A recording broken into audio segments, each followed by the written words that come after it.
Hello, this is Storyteller Greg, telling stories that remind us that we can choose assumptions about ourselves and the world around us that most help us to care deeply and honestly and actively care for ourselves, all others, the earth, and what's beyond the earth. I'm going to tell a variety of stories. They're going to be about people who have taken on assumptions that most help them to care. And these assumptions may differ. They may even be in opposition to one another. But for that particular person, it helps them to care. And that's what we're looking at, assumptions that most help us to care. I guess I'm going to start with stories from when I was a young man. I started hitchhiking or traveling around the world when I was about 15. And I remember I wore a black bushman's hat. It means that it was a cowboy hat, but one side was kind of buttoned up. And actually, it was supposed to be so that when you carried a rifle, it wouldn't hit the hat. But obviously, I didn't have a rifle, but I did have is a guitar. And I would carry that guitar on my backpack with my sleeping bag as I was traveling around. Sometimes I would tell stories and sing songs in restaurants in exchange for food. Started off when I was about 15. I remember one of the first stories I ever wrote was something like this. I'm a wayfaring youth with no place to go, nothing to do, just sights to see. I'm a wayfaring youth, and I want you to know that I want something to be. I want to have a goal. I want to make a mark. I want to do something. I just want to start. I'm a wayfaring youth with no place to go. Please, Lord, please help this soul. That's about it. That's pretty well what the song was. But I would sing it as I was wandering on down the road, playing the guitar while I was walking. Wasn't hitchhiking. I didn't even know what hitchhiking was, to be truthful. And I'd walk on the side of the road where I could see the traffic facing me, coming toward me. So the only rides I got when people saw me walking, they'd just stop and ask me if I wanted a ride. By golly, I did want a ride. I was walking all over. I was a fat kid when I started off on this summer project.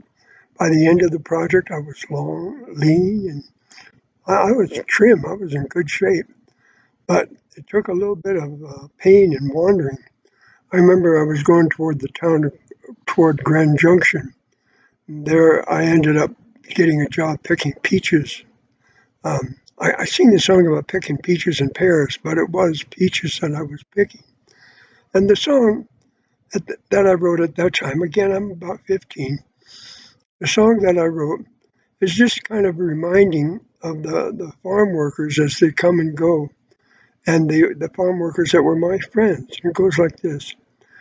Picking peaches and pears in the sun all the day. Picking peaches and pears in the sun all the day. And Michael and Maria, they've gone away. But I'm going to stay just one more day. Picking peaches and pears in the sun all the day. Picking peaches and pears in the sun all the day. Picking peaches and pears in the sun all the day. Jose and the family, they've gone away. But I'm going to stay just one more day. Picking peaches and pears in the sun all the day. Picking peaches and pears in the sun all the day. Picking peaches and pears in the sun all the day. And all of my friends, they've gone away. But I'll stay just one more day, picking peaches and pears in the sun all the day. Picking peaches and pears in the sun all the day. Picking peaches and pears in the sun all the day. And all of us, we've gone our separate ways. But someday we'll be back again, picking peaches and pears in the sun all the day. Now that's the story, and it might suggest to you that I have an affinity toward the farm workers because I do. It's hard work, and it doesn't really pay that well now. After Cesar Chavez, what a man, what an incredible human being. After Cesar Chavez came along, of course, the plight of the farm worker was greatly improved. But I was just a 15-year-old kid looking for enough money to get by as I was hitchhiking through the state of Colorado. See, I had permission from my folks that if as long as I stayed in the state of Colorado, it would be okay. I could travel all over. I got stopped by a sheriff once, explained it to him. They called my parents, and the sheriff said, okay, what you need to do is send a notarized letter that he can carry with him so that people will know that they, they the parents know where he is. And they did. My parents did. I remember that sheriff came when I was sleeping next to a railroad track. God, that scared the weeby jeebies out of me when I heard a train come down that track. It didn't even occur to me. I was only about 3 or 4 feet away from where the train came. But boy, I was scared, tickled pink.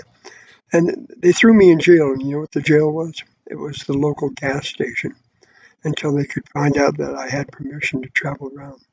The next year, the next summer, I was 16 and I had permission to travel all of the United States. And by that time, I had learned the manly art, well, not the manly art, give me a break, the art of hitchhiking. That it was okay to sit there and stick your thumb out while you're trying to go from one place to the other. And that particular knowledge took me all into the Pacific Northwest and California. By the way, that's my son that just wandered by. And it was quite a summer. You know, it's interesting to me how the cosmos works. I mean, honest to goodness, I have a certain belief system. I'm not going to encourage you to take on my belief system, though I will sing and tell stories that have to do with my belief system and explain how it helps me to care, to actively care for myself, all others on the earth, and what's beyond. But later, if that belief system, if those assumptions that I'm making gets in my way, I will change them because we need to take on assumptions that most help us to care. Anyway, my mom and dad had said that I could go ahead and leave home as long as I would finish my high school education and I could take care of myself. Now, listen to this.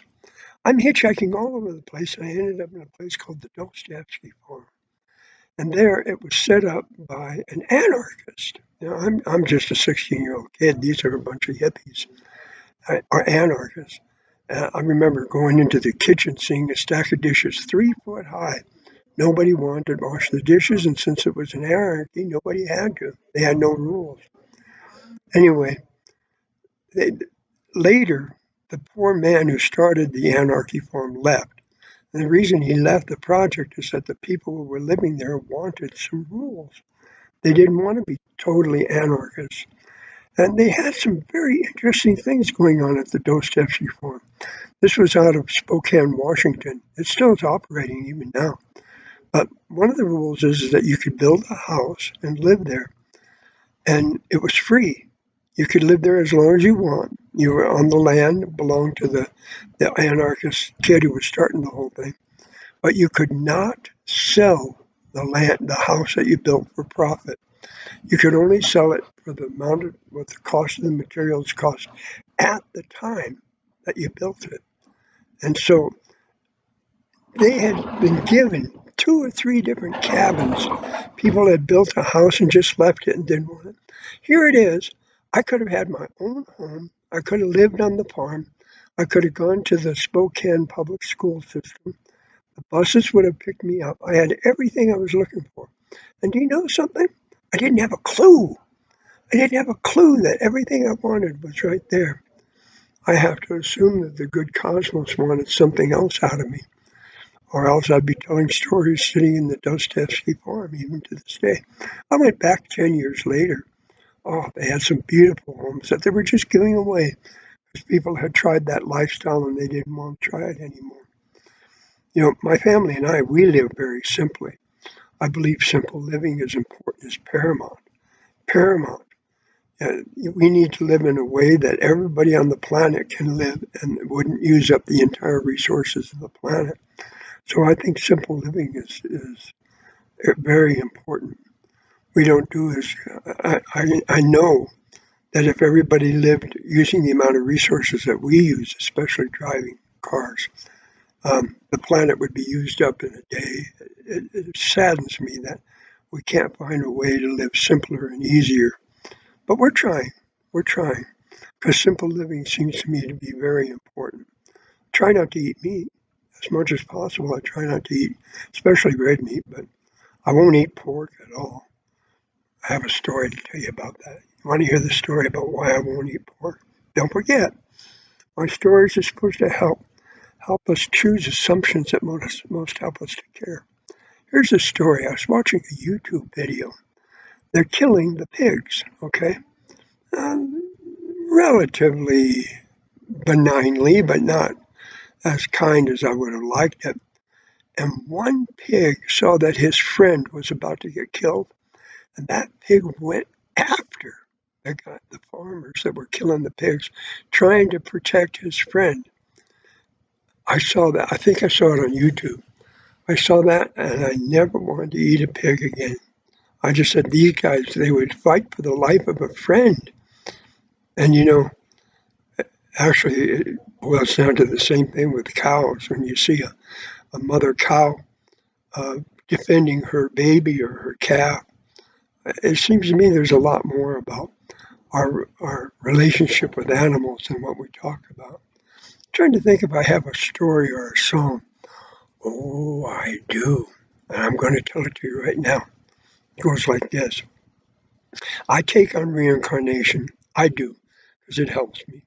Not a reincarnation where we're coming back because we're growing, but a reincarnation that says we come back because we get bored. And it's interesting to come down to this plane.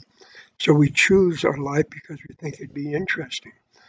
I gotta admit, there are times that I think interesting and exciting are more than what they're really meant to be.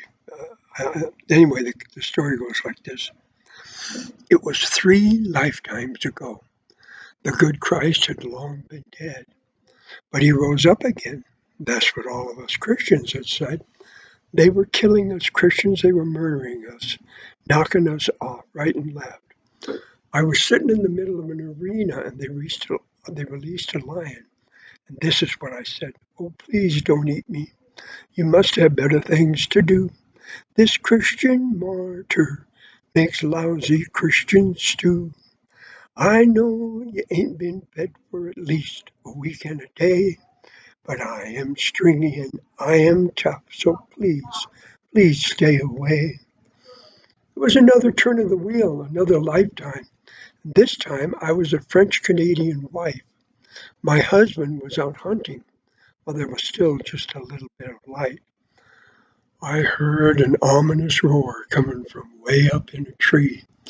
I looked up and saw a mountain lion getting ready to devour me. I said, "Oh, please don't eat me.